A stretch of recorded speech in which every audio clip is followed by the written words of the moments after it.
Hi, we can have a quick questionnaire session with Matthew Chirian, CEO of Cicato.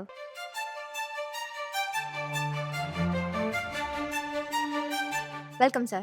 Thank you. Glad for having me here. Thank you. Sir ഒരു corporate leader ആയിരുന്നല്ലേ, so അതിൽ നിന്ന് ഒരു ഓൺടർപ്രണറായി. So ആ ഒരു വലിയ തീരുമാനം എടുക്കാനുള്ള സാറിനുണ്ടാകുന്ന inspiration എന്തായിരുന്നു? ക്വസ്റ്റ്യൻ ഒരു കോർപ്പറേറ്റ് ലീഡർ ആയിരുന്നപ്പോൾ തന്നെ നമുക്ക് മനസ്സിലായി IT എന്ന് പറയുന്ന ആ ഒരു ഇൻഡസ്ട്രി ലോകത്തിൽ വളരെയധികം മാറ്റങ്ങൾ ഉണ്ടാക്കാൻ പറ്റുന്നൊരു സംഭവമാണെന്ന്. അപ്പോൾ നമ്മൾ വളരെ ചെറിയ കാര്യമെങ്കിലും നമുക്ക് ചെയ്യണമെന്നുണ്ടെങ്കിൽ അതിന് കുറച്ച് ഫ്രീഡം വേണം. അങ്ങനെയൊക്കെയുള്ള തോട്ട്സ് മനസ്സിലുണ്ടായിരുന്നു. എന്തെങ്കിലും സ്വന്തമായി ചെയ്യണമെന്നൊരു ആഗ്രഹമൊക്കെ ഇല്ലെന്ന് പറയാൻ പറ്റില്ല. പക്ഷേ എൻ്റെ കരിയറിൽ ഞാൻ ഒരു ഓൺട്രപ്രണറായി മാറിയത് വളരെ ആക്സിഡൻ്റലായിട്ട്. എൻ്റെ പള്ളിയിൽ എൻ്റെ സഹപ്രവർത്തകനായിരുന്ന റോബിൻ പണിക്കർ ഒരു കമ്പനി തുടങ്ങുകയും അതിലേക്ക് നമ്മളെ ക്ഷണിക്കുകയും ചെയ്തപ്പോൾ ആദ്യമൊന്ന് ഒരു ഇതൊക്കെ കൺഫ്യൂഷനൊക്കെ ഉണ്ടായിരുന്നെങ്കിലും വളരെ പെട്ടെന്ന് അതിലേക്ക് വരികയാണ് ഉണ്ടായത്. സർ, സ്റ്റുഡൻസ് ഒരു ടെക് കരിയർ ചൂസ് ചെയ്യുമ്പം അവർ യൂഷ്വലി ചെയ്യുന്ന മിസ്റ്റേക്സ് എന്തൊക്കെയായിരിക്കും? അത് വളരെ നല്ലൊരു ക്വസ്റ്റ്യനാണ്. ഞാൻ നിരവധി സ്റ്റുഡൻസിനെ on a day to day basis we are ഇൻ്റർവ്യൂയിങ് and seeing. And the biggest mistake that they make are, they always think that whatever they are learning is that something which is very, very much good in terms of the application in an organization, but it is not true. അപ്പം ഒരു പ്രാക്ടിക്കലായിട്ട് hands on ആയിട്ട് അവർ ഒന്നും ചെയ്യാതെ വരുന്ന ഒരു വലിയ തെറ്റാണ് ഞാൻ കാണുന്നത്. അതുപോലെ തന്നെ ഈ ഇൻ്റർവ്യൂവിന് മുമ്പുള്ള ആ ഒരു മാസം അല്ലെങ്കിൽ ഒരാഴ്ച അല്ലെങ്കിൽ ഒരു ദിവസം എങ്ങനെയാണ് അവർ സ്പെൻഡ് ചെയ്യുമെന്നുള്ളത് വളരെ ഇമ്പോർട്ടൻ്റ് ആണ്. അതിലേക്ക് എത്താനായിട്ട് ആ ഒരു ജോലി നമുക്ക് കിട്ടാനായിട്ട് അവർ 90% ആൾക്കാരും അവർ കറക്റ്റ് രീതിയിൽ ചെയ്യുന്നില്ല എന്നാണ് നമുക്ക് മനസ്സിലാവുന്നത്. അതായത് ആ ജോലിയിലേക്ക് ആ ജോബ് ഡിസ്ക്രിപ്ഷൻ മനസ്സിലാക്കി ആ ജോലിക്ക് വേണ്ട നൈപുണ്യം അല്ലെ സ്കിൽസ് നമുക്ക് ഉണ്ടാക്കിയെടുക്കാൻ ഇന്നത്തെ കാലത്ത് ശരിക്കും പറ്റും. അത് ചെയ്യാതെ ആ ഒരു പ്രിപ്പറേഷൻ ഇല്ലാതെയാണ് പലരും കടന്നു വരുന്നത്. അതുകൊണ്ട് തന്നെയാണ് ഇന്നത്തെ ജോലി ഇല്ലായ്മയ്ക്കുള്ള ഒരു പ്രധാന ജോലി എല്ലായിടത്തും ഉണ്ട്, പക്ഷേ അതിലേക്ക് അവർ ശരിക്കും സ്കിൽസ് ഓഗ്മെൻറ്റ് ചെയ്യുന്നില്ലെന്നുള്ളതാണ് എനിക്ക് പറയാനുള്ളത്. സർ, യൂഷ്വലി ഇപ്പം നമ്മൾ കോളേജിൽ പ്ലേസ്മെൻറ്റ്സ് ഒക്കെ വരുമ്പം അതിനൊരു മാസം മുന്നേ ആയിരിക്കും കുട്ടികൾ പ്രിപ്പറേഷൻസ് തുടങ്ങുക. ശരിക്കും പറഞ്ഞാൽ ഇത് നമ്മൾ ഫസ്റ്റ് ഇയർ തൊട്ടേ തുടങ്ങേണ്ട ഒരു കാര്യമല്ലേ? അബ്സല്യൂട്ട്ലി. അത് വേറൊരു ചോദ്യമായിരുന്നു, അതിലേക്ക് ഞാൻ വന്നേനെ. പക്ഷേ ശരിക്കും പറഞ്ഞു കഴിഞ്ഞാൽ നമ്മുടെ കരിക്കുലം അല്ലെ സിലബസ് അത് നമ്മുടെ ഈ ഒരു രാജ്യത്തെ വ്യവസ്ഥിതി അനുസരിച്ചിട്ട് ഒരു മാസമോ അല്ലെങ്കിൽ ഒരു ക്വാർട്ടർലിയോ ഇയർലിയോ ഒന്നും നമുക്ക് മാറ്റാൻ പറ്റുന്ന ഒരു കാര്യമല്ല. അപ്പോൾ അതുകൊണ്ട് തന്നെ വിദ്യാർത്ഥികൾ ശ്രദ്ധിക്കേണ്ടത് അവരുടെ കരിയറാണ്, അവരുടെ ജീവിതമാണ്. സോ ലോകത്തിന്ന് എല്ലാ ടൂൾസും അവൈലബിൾ ആണ്. സോ അതനുസരിച്ചിട്ട് അവരുടെ സ്കിൽസ് ശരിക്കും ഫസ്റ്റ് ഇയർ മുതൽ തന്നെ ഓഗ്മെൻറ്റ് ചെയ്യേണ്ടത് വളരെ ആവശ്യമാണ്. ഒരാഴ്ച മുമ്പിലത്തെ കാര്യമൊന്നും ഞാൻ നേരത്തെ സൂചിപ്പിച്ചത് ആ സമയത്തെ പ്രിപ്പറേഷൻ ഞാൻ ചോദിക്കാറുണ്ടാകും. പക്ഷേ പറഞ്ഞ പോലെ ഇത് ഒരു ദിവസം കൊണ്ടോ ഒരാഴ്ച കൊണ്ടോ ഒരു മാസം കൊണ്ടോ സാധിക്കുന്ന കാര്യമല്ല. ഒരു കോഴ്സിന് വേണ്ടി നമ്മൾ തുടങ്ങുമ്പോൾ തന്നെ നമുക്കറിയാമല്ലോ, നമ്മൾ BTech കമ്പ്യൂട്ടർ സയൻസ് എടുത്തു അല്ലെങ്കിൽ BTech ആർട്ടിഫിഷ്യൽ ഇൻ്റലിജൻസ് എടുത്തെങ്കിൽ നമ്മൾ എവിടേക്കാണ് നമ്മുടെ യാത്ര എന്നുള്ളത് നമുക്ക് വളരെ ക്ലിയറാണ്. നമ്മൾ എന്തൊക്കെയോ ആലോചിച്ചിട്ടാണത് എടുത്തത്. അപ്പോൾ അതിലേക്കുള്ള ചവിട്ടുപടിയായിട്ട് നമ്മൾ ഫസ്റ്റ് ഇയർ തന്നെ. അപ്പോൾ അതിനകത്ത് ഇമ്പോർട്ടൻറ്റ് പോയിൻ്റ് എന്ന് പറയുന്നത് കരിക്കുലത്തിനെ ഡിപ്പെൻഡ് ചെയ്യാതെ നമ്മുടെ വഴി നമ്മൾ അതിലുപരിയായിട്ട് നമുക്ക് ഇൻ്റർനെറ്റിലുള്ള റിസോഴ്സസും ഇൻഡസ്ട്രി ലീഡേഴ്സിനോടും ഒക്കെ സംസാരിച്ച് നമ്മൾ ഉണ്ടാക്കിയെടുക്കണം. എന്നിട്ട് പ്രിപ്പയർഡായിട്ട് ഇൻ്റർവ്യൂവിന് പോകണം. Thank you sir. Sir, academic മാർക്സിനേക്കാളും പ്രാക്ടിക്കൽ എക്സ്പോഷറിൻ്റെ ആ ഒരു ഇമ്പോർട്ടൻസ് എന്താണ് സാറിന് അതിനെക്കുറിച്ചുള്ള അഭിപ്രായം എന്താ? Yes, very much. നമ്മൾ ട്രഡീഷണൽ രീതിയിൽ നിന്ന് മാറി ചിന്തിക്കേണ്ട സമയം അതിക്രമിച്ചിരിക്കും. അത് ഇപ്പം തന്നെ എനിക്ക് തോന്നുന്നു ഇപ്പോഴത്തെ കുട്ടികൾക്കൊക്കെ ഇത് അറിയാം, പേരൻസിനും അറിയാമെന്നാണ് ഞാൻ വിചാരിക്കുന്നത്. ഈ ഒരു കാര്യം നേരത്തെ പറഞ്ഞ പോയിന്റിൽ തന്നെ ഈ സിലബസും ഇതൊന്നും മാറാൻ അത്ര എളുപ്പമല്ലെന്ന് പറയുമ്പോൾ തന്നെ ആ സിലബസ് പഠിച്ച് കിട്ടുന്ന മാർക്സിനുള്ള വാല്യൂ നമുക്ക് ഊഹിക്കാവുന്നേ ഉള്ളൂ. അപ്പോൾ അതുകൊണ്ട് തന്നെ പ്രാക്ടിക്കലായിട്ട് എന്തൊക്കെ ചെയ്യാം, ഒരു കോളേജിൽ നമ്മൾ പഠിക്കുന്ന കാലത്ത് ഒത്തിരി പോസിബിലിറ്റീസും ഇൻഡസ്ട്രി ആൾക്കാർ വന്ന് സംസാരിക്കുന്നു ഉൾപ്പെടെ നമുക്ക് തന്നെ ഇപ്പം കാലം ഒത്തിരി മാറി. ശരിക്കും പറഞ്ഞാൽ നമ്മളെ പഠിപ്പിക്കുന്ന അധ്യാപകരെക്കാട്ടിൽ വളരെയധികം നോളജുള്ള ആൾക്കാർ ഇന്ന് ഇൻഡസ്ട്രിയിലുണ്ട്, അല്ലെങ്കിൽ ഇന്ന് എല്ലായിടത്തും നമുക്ക് കാണാൻ പറ്റും. അത് നമ്മുടെ ഇൻഡസ്ട്രി തന്നെ ഇത് നമ്മൾക്ക് സീനിയേഴ്സ് അതിനെക്കാട്ടി കൂടുതൽ കാര്യങ്ങൾ ജൂനിയേഴ്സിന് അറിയാൻ പറ്റുന്ന അങ്ങനത്തെ ഇൻഫർമേഷൻ നമ്മുടെ വിരൽത്തുമ്പിൽ നിൽക്കുന്ന ഒരു കാലമാണ്. ശരിക്കും പറഞ്ഞാൽ നമ്മൾ ടെക്സ്റ്റ് ബുക്കിൽ കാണുന്നതിനെക്കാട്ടിലെല്ലാം വളരെ റെലവൻ്റ് ആയിട്ടുള്ള ഇൻഫർമേഷൻ മുമ്പിലുണ്ട്. അപ്പോൾ അത് വെച്ചിട്ട് പ്രാക്ടിക്കലായിട്ട് നമ്മൾ ആപ്ലിക്കേഷൻസ് IT കാര്യമാണല്ലോ നമ്മൾ സംസാരിക്കുന്നത്. ഞാനൊരു IT ലീഡറാണ്. അതുകൊണ്ട് തന്നെ IT യിലാണെങ്കിൽ ആരുടെ സഹായമില്ലാതെയും ആപ്ലിക്കേഷൻസ് ഇപ്പോൾ ഉണ്ടാക്കാൻ പറ്റും. അപ്പം പുസ്തകത്തിൽ പഠിക്കുക, മാർക്ക് മേടിക്കുക, അതിന് ഞാൻ എതിരല്ല, അത് വേണമെന്ന് തന്നെയാണ് എൻ്റെ അഭിപ്രായം. പക്ഷേ അതിൻ്റെ കൂടെ തന്നെ നമ്മൾ പ്രാക്ടിക്കലായിട്ടുള്ള സ്കിൽസ് ഇമ്പ്രൂവ് ചെയ്യുന്നതിന് വളരെയധികം പ്രസക്തിയുണ്ട്. അതില്ലാതെ ഇനിയുള്ള കാലത്ത് ജോലി കിട്ടുമെന്ന് നമുക്ക് പ്രതീക്ഷിക്കുന്നില്ല. സർ, നമ്മൾ ഫ്രഷേഴ്സിനെ ഈ കമ്പനീസിലൊക്കെ ഹയർ ചെയ്യുമ്പം സർ ശ്രദ്ധിക്കുന്ന ഒരു സ്റ്റാൻഡ് ഔട്ട് ക്വാളിറ്റി എന്താണ്? യെസ്, ഞാൻ എപ്പോഴും ആറ്റിറ്റ്യൂഡാണ് ശ്രദ്ധിക്കുന്നത്.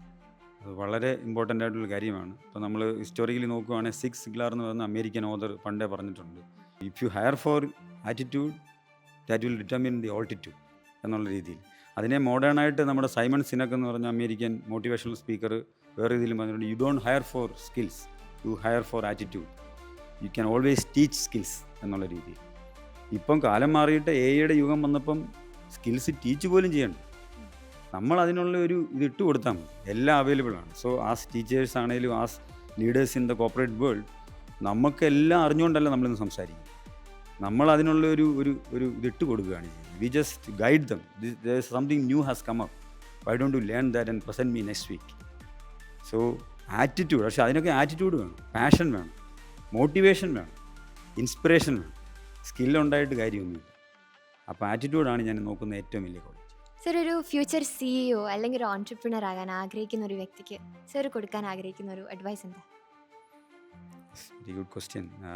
ആദ്യം തന്നെ പറയട്ടെ, ഇതൊരു ഇത്തിരി ഡിഫിക്കൽട്ടായിട്ടുള്ള കാര്യം തന്നെയാണ്. അതൊരു നെഗറ്റീവായിട്ട് പറയുന്നതല്ല, but it is difficult and the facts also point towards that. If you really look at the internet and search, most of the startups fail. According to the data, I think 80% or 90% of startup fail. And only 8% I think passed a decade. So that is the data that we have. അപ്പോൾ അങ്ങനെ ചെയ്യാതിരിക്കാൻ വേണ്ടി നമ്മൾ ചെയ്യേണ്ടത് തുടങ്ങാൻ വേണ്ടി തുടങ്ങരുത്. അതാണ് എനിക്ക് ആദ്യമേ പറയാനുള്ളത്. നമുക്ക് എന്തോ ചെയ്യണം, അതിനുവേണ്ടി നമ്മൾ ചെയ്യണം. So you have to have a reason for that. Why are you doing, what changes are you going to make in this world? എന്താണ് നിങ്ങളുടെ USP? നിങ്ങൾക്ക് എന്താണ് വിൽക്കാനുള്ളത്? വിൽക്കാനുണ്ട്, കസ്റ്റമറുണ്ട്. അപ്പോൾ അതിൻ്റെ ഒരു അഡ്വൈസ് എന്ന് പറയുന്നത്, ഈ ലോകത്ത് ഇപ്പോഴും സോൾവ് ചെയ്യപ്പെടാത്ത ഒത്തിരി പ്രോബ്ലംസ്.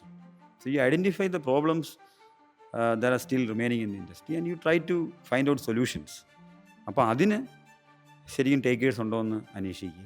അതിനനുസരിച്ചിട്ട് നമ്മൾ പ്രൊഡക്ട്സോ വല്ലതും അതിന് വിഭാവനം ചെയ്യുക. അതൊരു പാർട്ട്. ഇനിയും കമ്പനി തുടങ്ങുമ്പോൾ എല്ലാം ഒരുമിച്ച് ചെയ്യാമെന്ന് ഒരിക്കലും വിചാരിക്കില്ല. അത് വലിയൊരു തെറ്റിദ്ധാരണയാണ്. പ്രശ്നങ്ങൾ കുറഞ്ഞിരിക്കുക എന്നുള്ളൊരു വാദമുണ്ട്. എങ്കിൽ പോലും നമ്മൾ ഒത്തിരി ഫൗണ്ടേഴ്സ് ആവാനും പാടില്ല. പക്ഷേ ഒരു മിനിമം കുറച്ച് കോംപ്ലിമെൻ്ററി സ്കിൽസ് ഉള്ളു. അതായത് കോംപ്ലിമെൻ്ററി സ്കിൽസ് ഉള്ളു. ഒരാൾ ടെക് ആണെങ്കിൽ ഒരാൾ ഓപ്പറേഷൻസിലും ഡെലിവറിയിലും അങ്ങനെ ഒരാൾ marketing and sales. It's very difficult to find clients these days. So sales and മാർക്കറ്റിങ്ങിൽ സ്കില്ലുള്ള ഒരു ഫൗണ്ടർ ഉണ്ടെങ്കിൽ നല്ലതാണ്. സോ അപ്പോൾ ആ രീതിയിൽ നമ്മളൊരു ഗ്രൂപ്പ് ഉണ്ടാക്കുമ്പോൾ അതൊക്കെ ശ്രദ്ധിച്ച് നമ്മൾ എന്താണ്, there has to be a reason why you are starting a company and there has to be a group of like-minded people. I would call it like that. Like-minded people with complementary skills. While I say like-minded people, the skills are different. So that's why I would put it. Thank you. Thank you sir. Sir, നമ്മുടെ parents കുട്ടികളെ ഒരു AI ഫ്യൂച്ചറിനായിട്ട് prepare ചെയ്യുമ്പം അവർ കൂടുതലും ശ്രദ്ധിക്കേണ്ട കാര്യങ്ങൾ എന്തൊക്കെയാണ്? മാർക്കിനേക്കാൾ ഉപരി അവരെങ്ങനെയാണ് അതിനൊക്കെ പ്രിപ്പയർഡ് ആവേണ്ടത്?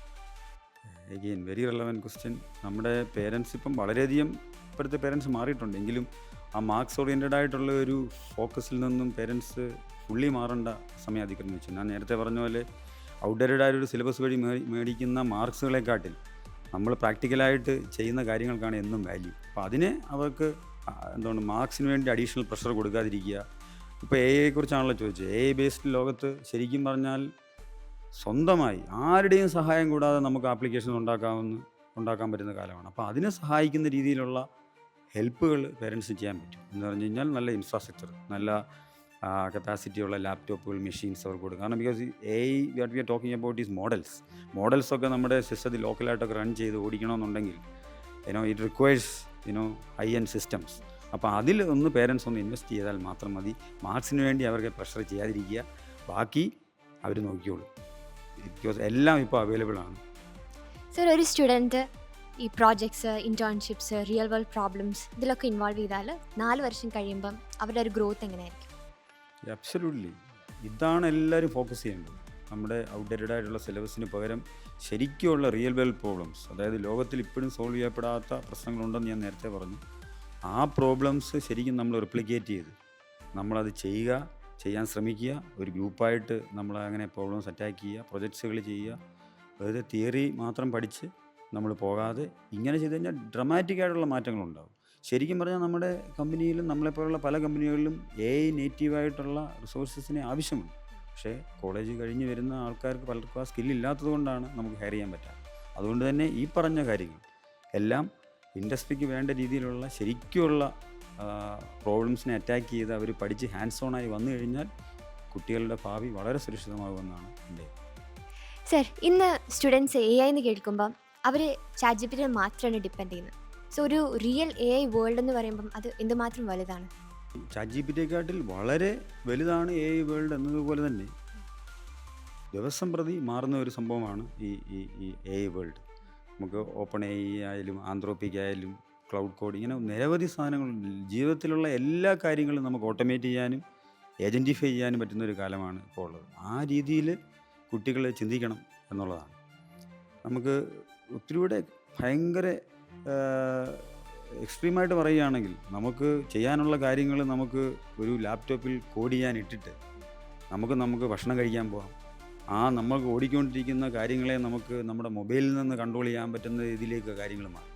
നമുക്ക് മൊബൈലിൽ കഴിച്ചുകൊണ്ടിരിക്കുന്ന ഇടയ്ക്ക് ആ ഒരു പ്രോഗ്രാം റൺ ചെയ്ത് കഴിഞ്ഞ് അടുത്തൊരു സ്റ്റെപ്പിലേക്ക് പോകാനും ഉള്ള എല്ലാ സംവിധാനങ്ങളും, ഓപ്പൺ ഗ്ലോ പോലത്തെ പുതിയ സാധനങ്ങൾ, ക്ലോഡിനകത്ത് തന്നെ ക്ലോഡ് കോവർക്ക്, ക്ലോഡ് സ്കിൽസ്, അതായത് ഓരോ സ്കില്ലും ഒരു ഡെവലപ്പർ എന്നുള്ള രീതിയിൽ ഇതിനോട് സംസാരിച്ച് നമുക്ക് ഡെവലപ്പ് ചെയ്യാം.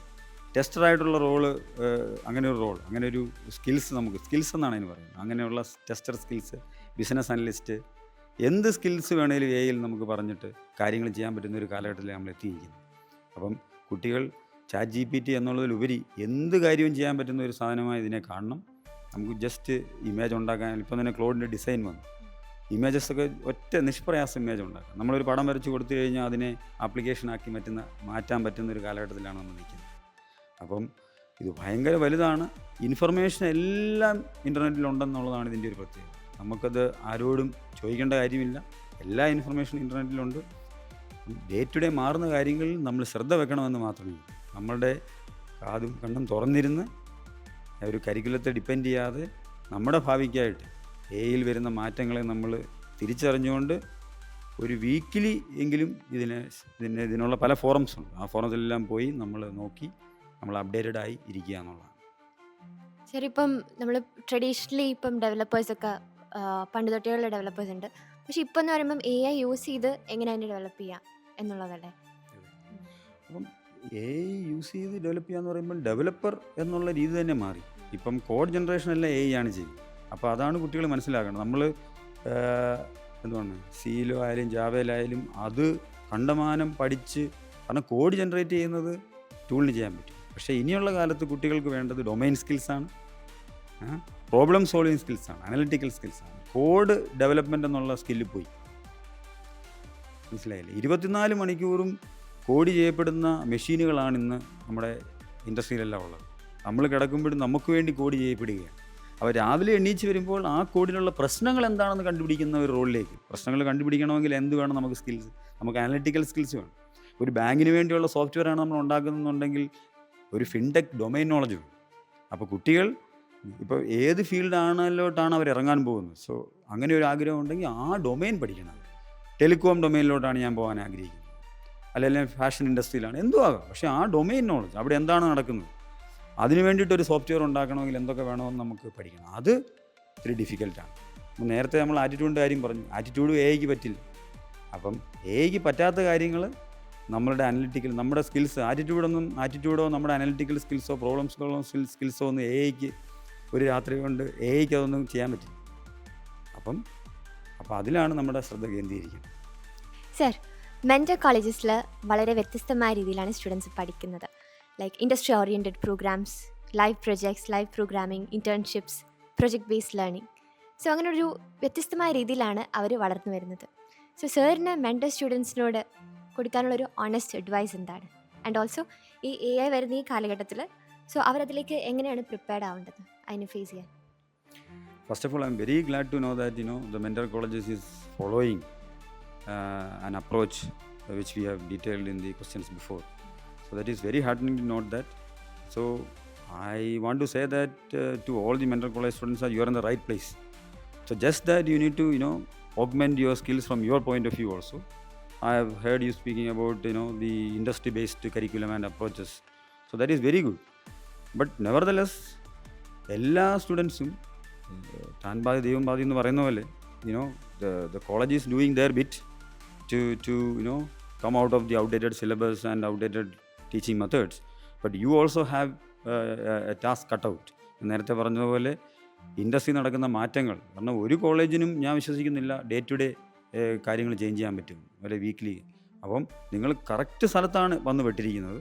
ഇനി നിങ്ങളുടെ ഒരു ഭാഗത്തു നിന്നൊരു എഫേർട്ടും കൂടെ ഉണ്ടായാൽ നിങ്ങളുടെ വളരെ സക്സസ്ഫുൾ ആയിട്ടുള്ള ഒരു കരിയർ നിങ്ങൾക്ക് AI നേറ്റീവായിട്ടുള്ള എൻജിനീയേഴ്സായിട്ട് നിങ്ങൾ പുറത്തിറങ്ങും. So we are all looking for AI native engineers. And I'm pretty sure that there are going to be the job industry is down now, but once you are out, things are going to look very different. അതാണ് എൻ്റെ honest opinion. Because AI രീതിയിലുള്ള കാര്യങ്ങൾ മാറി മറിഞ്ഞ് വരാൻ പോവാം. ഇപ്പം ജോലി ചെയ്യുന്നവർക്കൊക്കെ ജോബ് ലോസസും പ്രശ്നങ്ങളും ഉണ്ട്. പക്ഷേ കുറച്ച് കഴിയുമ്പം when all the dust will settle, and if you are equipped, if you are an AI native engineer, knowing all the skills in the industry that the industry needs, then absolutely you are in a great place. Thank you. Thank you, sir.